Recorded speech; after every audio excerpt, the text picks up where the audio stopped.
Support for CJSW's podcasts comes from listeners just like you. Visit cjsw.com/donate and join thousands of people who help make independent campus and community radio a reality for the city of Calgary and beyond. CJSW 90.9 FM, broadcast in Bloom.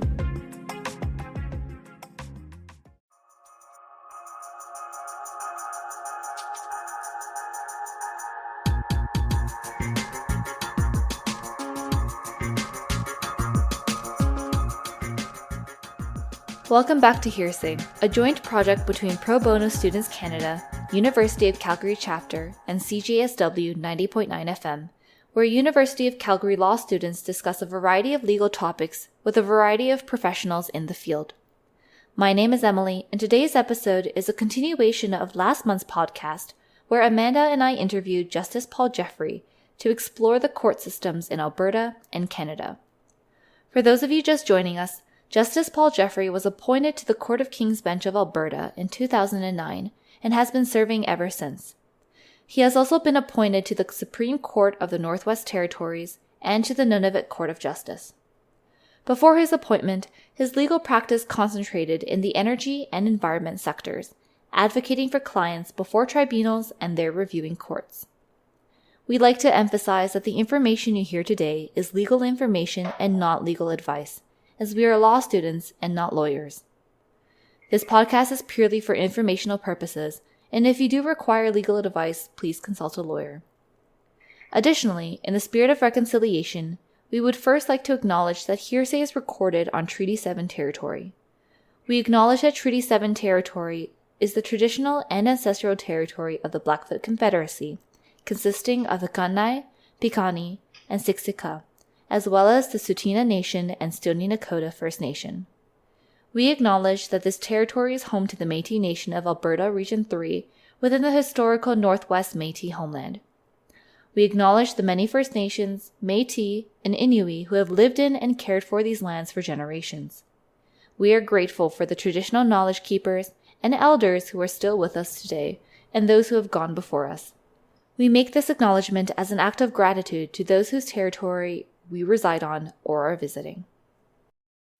I think I can expect the answer as being, it depends, as we usually hear, but how long does a case generally take to go up to the Supreme Court of Canada? I'm sure the correct answer is it depends. My answer is I don't know.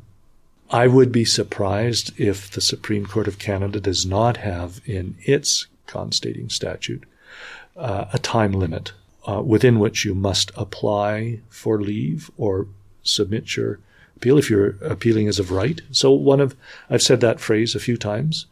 An example as having an appeal as of right is if it is a criminal matter and the appellate court, so in our case, the Alberta Court of Appeal, rendered a split decision, 2-1.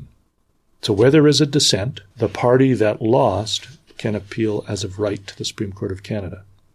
But if you follow the Supreme Court of Canada's decisions and their motions, you'll see invariably that parties apply for an extension of the time to appeal, and the court will say, we grant extension of the time to appeal, but we deny the right to appeal. Or we extend the time to appeal, and we grant the right of appeal on this issue or these issues, or something like that. Not everybody needs an extension, but it sure looks like a lot do. And they have that discretion at the Supreme Court of Canada. That's probably the most I could tell you about that. So is there a governing body that oversees the Canadian courts to make sure they're operating well within their limit? It's called the Canadian Judicial Council.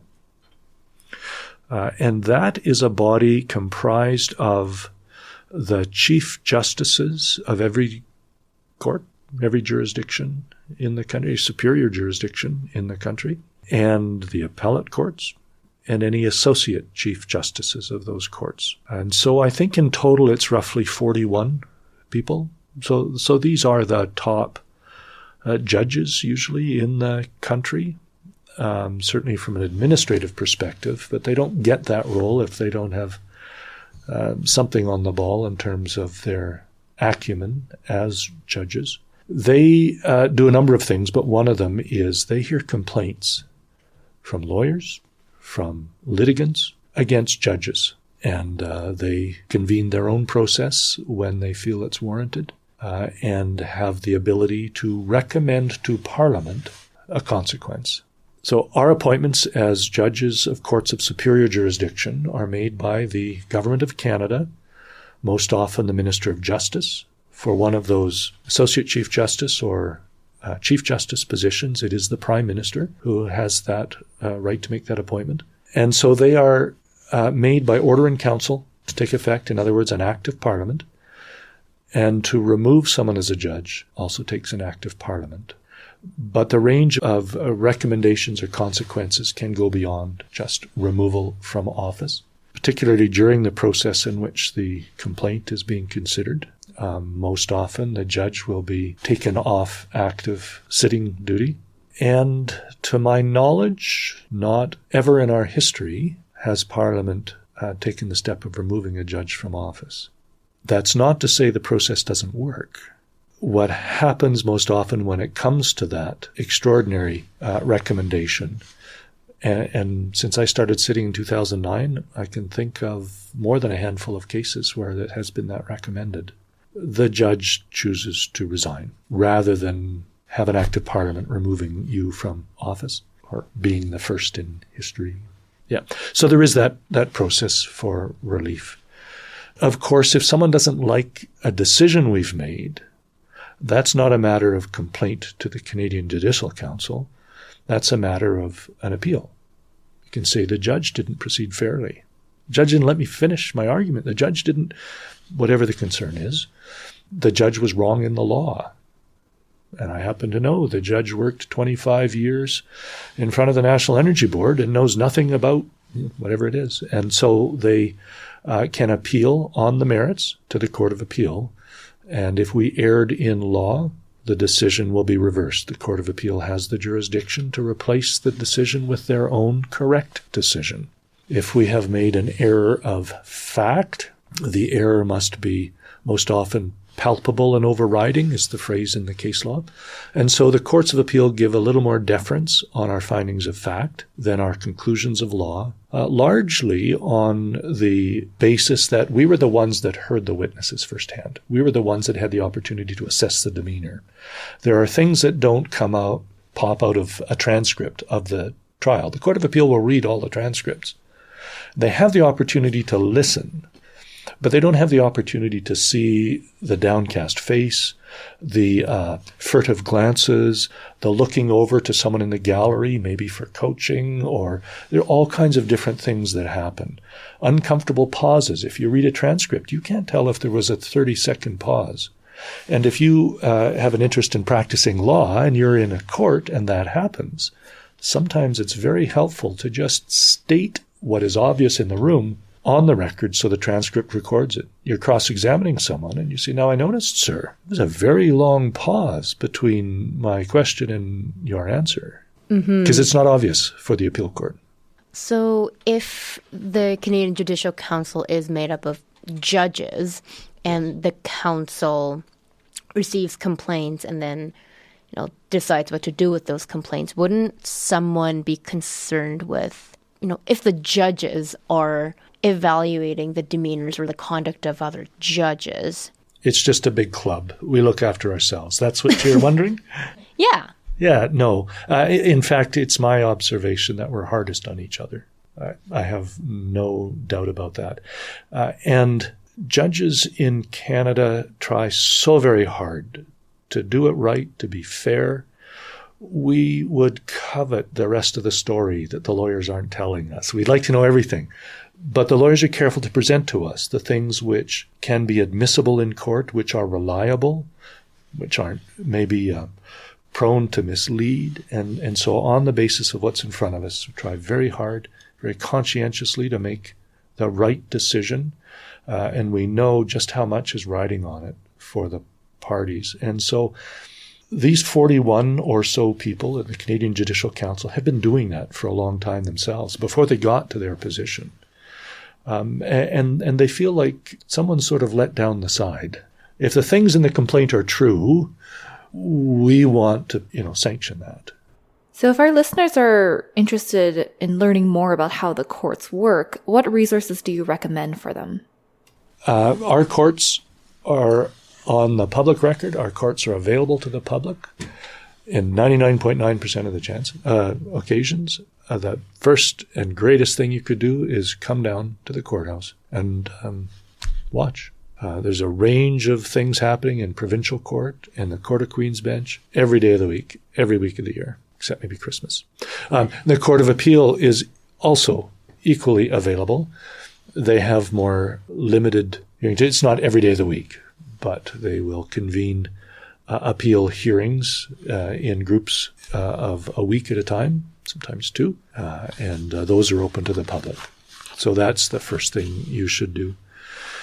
With the internet search engines, there's diverse ways that you can search by key terms, and there are decisions of courts kept online that are readily accessible, and you can have them arranged chronologically or by most consulted by level of court.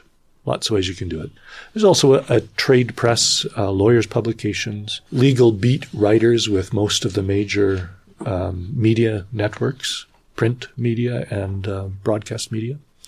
And those I found for the matters I've heard and then seen reported on. I'm surprised just how accurate they are for their limited amount of time. They take in part of the trial or just the decision. Very accurate here in Calgary. Amazing. Thank you. So far we've talked about the court systems in Alberta and Canada in great detail. Now we'd like to narrow the discussion down to the people within these systems, in particular, judges. When we think about who is at court, I think many of us would first think of judges. Yet, judging as a career is still quite a mystery to us. So first we're curious to know how someone becomes a judge. Could you list the broad eligibility requirements an individual would need to have to start off in this career path? Sure. Again, speaking from the process I've been through, which I'm more familiar with, it is a different process for the provincial court, but they all start the same way. You have to apply, you asked. There isn't a dispensation from on high and glowing lights and one person is anointed because the world recognizes their suitability. It doesn't happen that way. You apply. It's a comprehensive application, but you must have been a practicing lawyer for at least, I believe it's 10 years, but it's not common for anyone to be appointed to the court after just 10 years of practice. It's usually much longer. The federal appointment process, that's what I'm referring to now. So this applies to all appointments by the federal government to courts of superior jurisdiction and to the federal court trial division and the federal court of appeal. There is a single standard questionnaire, 26 pages in length, that you complete. And that then is placed in front of something called a judicial advisory committee. There's a separate committee in each jurisdiction of the country.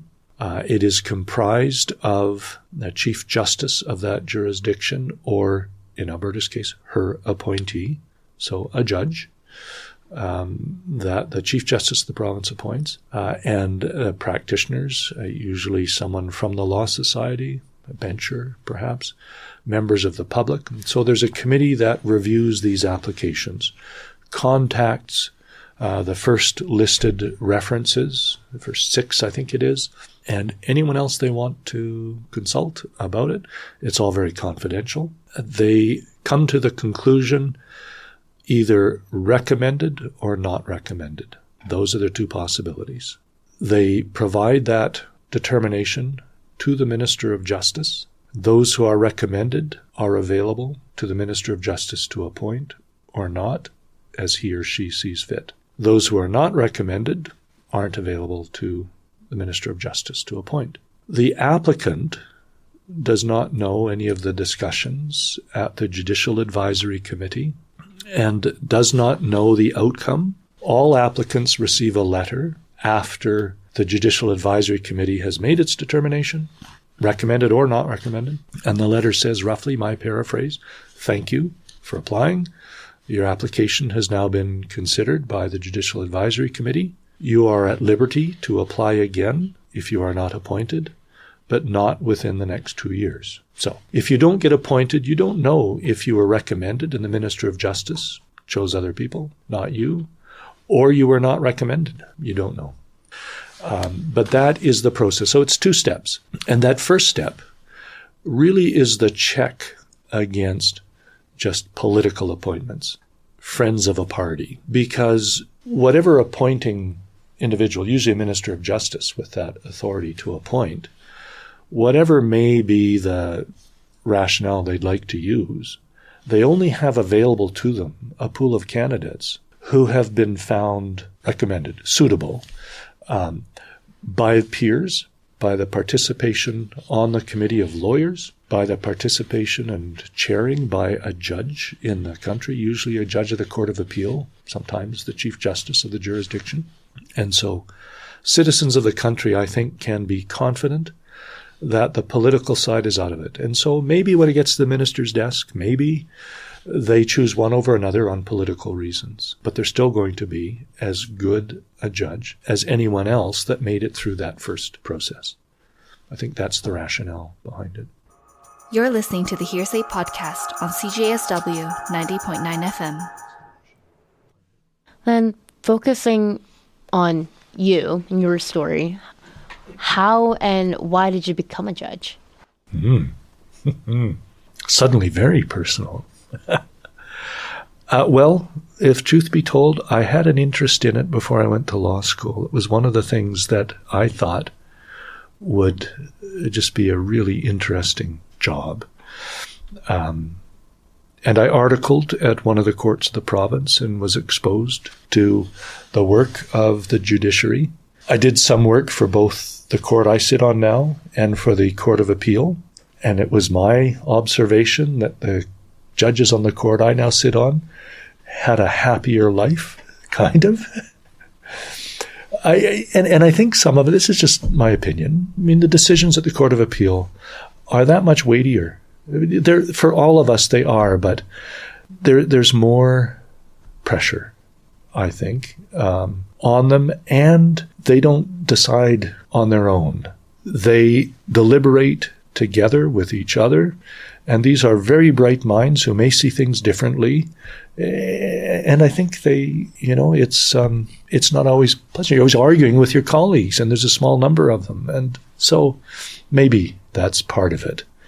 I articled to a member of the Alberta Court of Appeal who would laughingly say, the government no longer trusts me to make decisions on my own, so they put me on this court to keep me in check. I practiced for many years in an area of law that is intellectually very challenging, very complex. All of the facets of kinds of expertise that go into a National Energy Board decision on what's in the public interest involves issues of engineering, issues of finance, issues of economics, issues of accounting, issues of the environment, of property rights and indigenous interests, in all of these different areas depending on the nature of the application that we're dealing with. And I found myself not enjoying any economies of scale, if I would call it that. So a criminal defense lawyer can probably pick up the file in the morning and go into court for 10 o'clock and speak to sentence without any preparation, because they've done it so many times. They know the leading cases. They've seen facts of this kind of offense over a long period of time. And so there's an efficiency and so on. But anyway, I was finding first that I was working late into the evening, the early hours of the morning for every hearing with 3-inch thick binders, 5-10 of them. Every case, it was a lot of work. And as I said earlier, there's a difference between civil litigation, lawyers going to court, and they go to court when they're ready to go to court, and a tribunal which says, you're all having the hearing start on this day. You're going to be ready. If you're not ready, we're not waiting. We're starting. I had a colleague who was quite frustrated with a regulatory procedure order because it had the hearing starting the very day in Calgary that he was in front of the same regulator in Vancouver on another hearing. And he even wrote, and he said, I'm on this hearing. I can't be in 2 places at once. And they basically said, your client's a big company, they can afford a different lawyer. That's our process. So those kinds of deadlines, coupled with my interest that hadn't gone away over the years, I was interested in pursuing it. So that's why I put my name in. We really want to end with your personal experiences. So specifically about your experiences of working as a judge, starting with, like, what are some of the things you like most about being a judge? I really enjoy the diversity of cases. And after doing this for over a decade now, learning that the essential principles of law are really the same across all of the different kinds of cases. So doing the diversity of cases, I think, actually helps us do a better job of each individual case in each kind of law. I've been a curious person by nature all my life, and this is a great job for being a curious person. And I've always enjoyed puzzles, solving puzzles. And many times the cases that come are not unlike a puzzle to be unraveled and to work through as best I can in a systematic way. First, I need to find the facts. Once I know what the facts are, then some of the noise around the law settles out, and then I need to accurately apply the law as it now is. And the law evolves as society evolves. So I just find that fascinating. Jury trials are particularly interesting. I think you'll find most experienced judges really enjoy them because there is a unique drama to them. And many times you can see the jurors, like a judge they are judges. They're judges of the facts. We're judges of the law in a jury trial.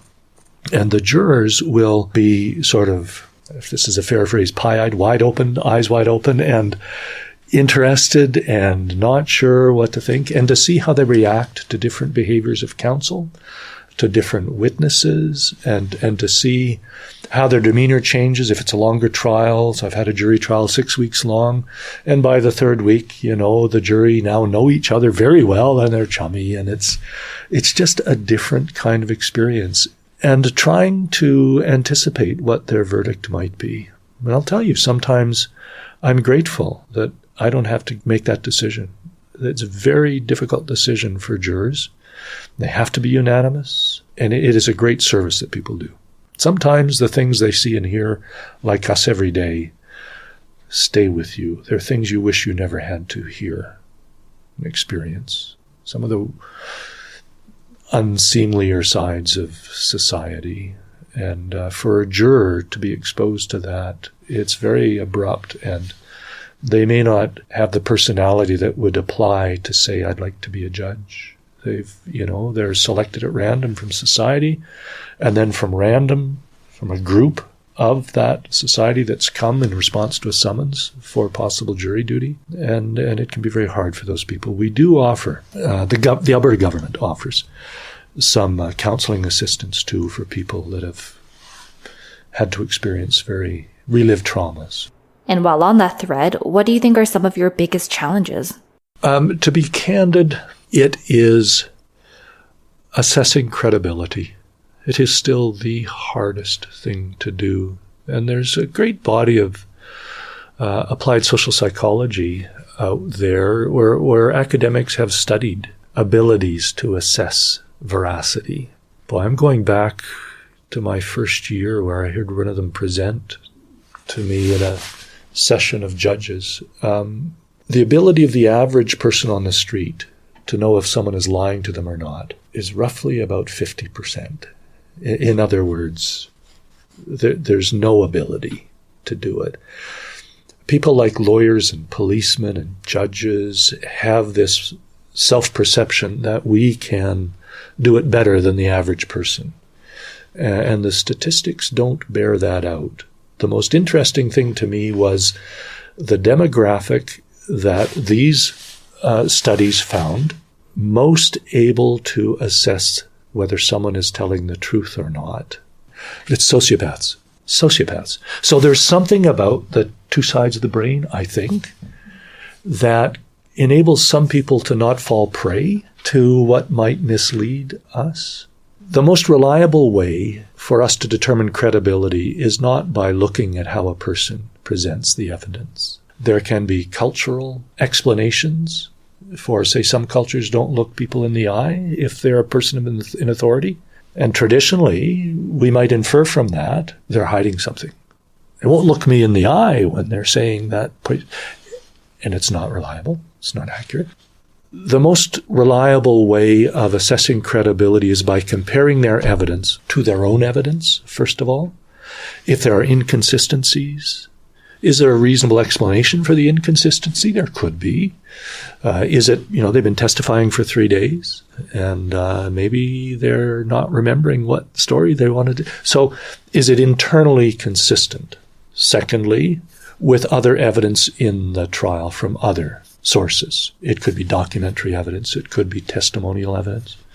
And to look for those things. And it can be the plausibility of what is being said. I had a trial involving the malfunction of some plumbing parts in a new home. Within months after its construction and occupancy, the owners went on an extended vacation, and while they were gone, one of the pipes leading to a tap had burst on the top floor, and for the whole time they were gone, the water was, as water does, ruining the drywall, ruining everything in the floors below. So it was a substantial claim. And the explanation from the experts was a particular ring, a ferrule, I learned it's called, that is works by friction fit. And it's not completely symmetric. So it has a tapered end and a wide end. And it's basically rammed into place to hold in place. But if you put it in the wrong way, it doesn't hold. And the defendant testified recalling the installation. I installed that. I remember how I installed it. I always installed it the same way. And soon as I heard that there was this failure and catastrophic loss, I went on site and I was permitted to look at the part that failed. And I looked at that ferrule and I saw that it was installed correctly. So here's the problem. When you look at the ferrule, you can't see the inside, which way is tapered and which way isn't. So I knew that couldn't have been reliable. But there was nothing about the way he testified. He was very upfront. And he may have recalled seeing it a certain way, but his recollection was in error. There's a difference between credibility and reliability of the evidence. And so he came across as credible, but his evidence was not reliable because it was an impossibility. I do find that the hardest, particularly in matters of family law where there may be an issue about a parent wanting to relocate miles and miles and miles away and take the children with them. Up to that point, the children have been shared between the parents in the different homes, week on, week off, perhaps. Both parents are good for the kids. The kids are flourishing. They're doing fine. But what's in the best interest of the children based on their evidence? And then having to tell one of the parents, you've not done anything wrong. You're within the range of reasonable parenting styles. It's really good. I just find it's in the children's best interests to stay here or to go. And that's hard. Mm-hmm. Then finally, considering, the things that you like most about being a judge and, your biggest challenges, what kind of goals do you have for yourself as a judge? To be current, to keep up with the law. And for me, unlike when I was in practice where I had to keep abreast of a broader range of laws because of the diversity of my practice, I need to pay attention. It is a wide range of subject areas, but I need to pay attention to everything the Supreme Court of Canada decides and everything the Alberta Court of Appeal decides. It's not that the other appellate courts in the country may not have dealt with an issue that comes in front of me, but when I get a specific case, I will seek that out if the lawyers haven't already provided that direction to me. But I feel I need to be on top of those court decisions which are binding on me. I do not have a discretion to stray from those. So that, I think, is goal one. Second goal is for everyone that comes in front of me to feel that they've been heard. I do not shut people off. And I found with self-represented litigants that they will go on about many things that are irrelevant.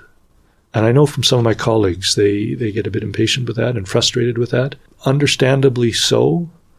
I strive to let them talk because I found from experience that in what they're saying, there may actually be something very relevant. And if I say, actually, sir, that has no relevance. And the lawyer on the other side might be saying, can you stop this? We're wasting the court's time. We're wasting all our time. This has nothing to do with, and it's prejudicial and so on. And I err on the side of letting people speak because I have found on occasion that there's something in what they say that is terribly relevant that they didn't know was relevant. The other side didn't ask, and it's very helpful in reaching a just outcome. But it's important to me, it's important to all the judges of our court, really, for the participants to know that they've been heard, and if they lose the case, to understand why their arguments were not persuasive. So we do try to write, by and large, for the losing party. We may not address every single issue that was argued, particularly if the winning party argued some other issues. We don't need to. We want the loser to understand why it wasn't persuasive, why the other side was. So those are probably the top two things. This concludes our two-part episode of Exploring the Court Systems in Alberta and Canada with Justice Paul Jeffrey. We'd like to thank Justice Jeffrey again for joining us and for sharing his insight. And of course, we'd also like to thank you, our listeners, for tuning in. You are listening to the Hearsay Podcast. We are proud to present you with legal information, but please remember that this is information, not legal advice. If you require legal advice, please consult a lawyer. The Hearsay Podcast is a joint project between CJSW and Pro Bono Students Canada, University of Calgary Chapter. If you would like to hear more podcasts like this, the Hearsay Podcast can be found on Apple Music, Spotify, Google Podcasts, or wherever you get your podcasts. Thank you for listening, and we'll see you next time.